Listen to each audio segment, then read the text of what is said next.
Chhatrapati संभाजीनगरच्या doctor Babasaheb Ambedkar Marathwada विद्यापीठ अर्थात बामूने एक धाडसी निर्णय घेतला। 4 जिल्ह्यातील नामांकित 113 महाविद्यालयाचे पदव्युत्तर प्रवेश विद्यापीठाकडून थांबवण्यात आले। त्यामुळे बड्या नेत्यांच्या शिक्षण संस्थांना याचा दणका बसला। पण या पाठीमागे नेमकं कारण आहे तरी काय, याचा आढावा घेणारा हा पुढचा स्पेशल रिपोर्ट। बामूचा धाडसी निर्णय, तब्बल 113 कॉलेजेसवर बडगा, बड्या नेत्यांच्या संस्थांना दणका। छत्रपती संभाजीनगरच्या डॉक्टर बाबासाहेब आंबेडकर मराठवाडा विद्यापीठानं घेतलेला निर्णय केवळ शिक्षण क्षेत्रातच नाही तर राज्याच्या राजकारणात गाजतोय। मराठवाडा विद्यापीठानं 4 जिल्ह्यातल्या तब्बल 113 महाविद्यालयांना जोराचा दणका दिला। कॉलेजमध्ये अनेक अनियमितता आढळून आल्यानं विद्यापीठानं तिथले पदव्युत्तर प्रवेश थांबवण्याचा धाडसी निर्णय घेतलाय। यात छत्रपती संभाजीनगर मधल्या 79, जालन्यातील 40, बीड मधील 44 आणि धाराशिव मधल्या 24 महाविद्यालयांचा समावेश आहे।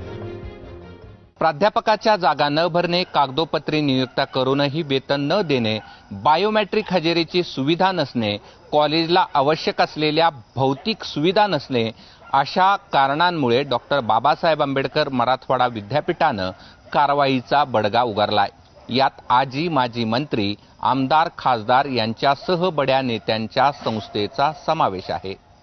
पाहुयात विद्यापीठानं कोणत्या महाविद्यालयांचे प्रवेश रोखलेत आणि ते कोणत्या नेत्यांशी संबंधित आहे। हरिभाऊ बागडे संत सावतामाळी महाविद्यालय फुलंब्री, चंद्रकांत पाटील आरपी महाविद्यालय धाराशिव, पंकजा मुंडे धनंजय मुंडे वैजनाथ महाविद्यालय परळी, रावसाहेब दानवे मोरेश्वर महाविद्यालय भोकरदन, सुप्रिया सुळे मौलाना आझाद शिक्षण संस्था कासेल, सतीश चव्हाण आणि प्रकाश साळुंके मराठवाडा शिक्षण प्रसारक मंडळाची 5 महाविद्यालय, माजी मंत्री राजेश टोपे मत्स्योदरी शिक्षण संस्था जालना, माजी मंत्री जयदत्त क्षीरसागर आदर्श शिक्षण संस्था बीड, माजी मंत्री बसवराज पाटील माधवराव पाटील महाविद्यालय मुरुम, माजी मंत्री राणा जगजित सिंग तेरणा महाविद्यालय धाराशिव, माजी मंत्री मधुकर चव्हाण नळदुर्ग महाविद्यालय धाराशिव।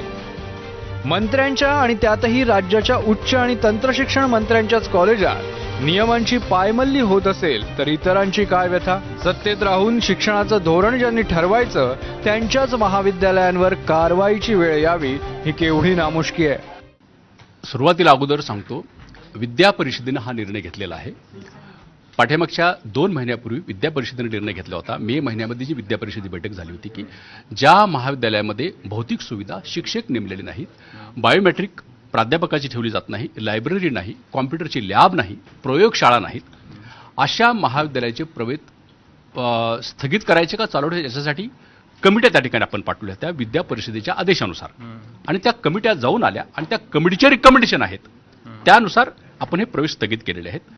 कोणत्याही राजकीय दबावाची आणि परिणामांची पर्वा न करता डॉक्टर बाबासाहेब आंबेडकर मराठवाडा विद्यापीठानं घेतलेला हा निर्णय महत्त्वाचा आहे। शिक्षण संस्था मग ती नेत्यांची असो अथवा उद्योगपतींची, गैरकारभाराला आळा घालण्यासाठी मराठवाडा विद्यापीठासारखी कडक शिस्त शिक्षण क्षेत्रात येण्याची गरज आहे। आधीच्या काळी छडी लागे छमछम विद्या येई घमघम म्हटलं जात होतं। हीच म्हण शिक्षण क्षेत्रात गैरकारभार करणाऱ्या शिक्षण संस्थांना लावून वटणीवर आणायला हवं। कृष्णा केंडे, एबीपी माझा, छत्रपती संभाजीनगर।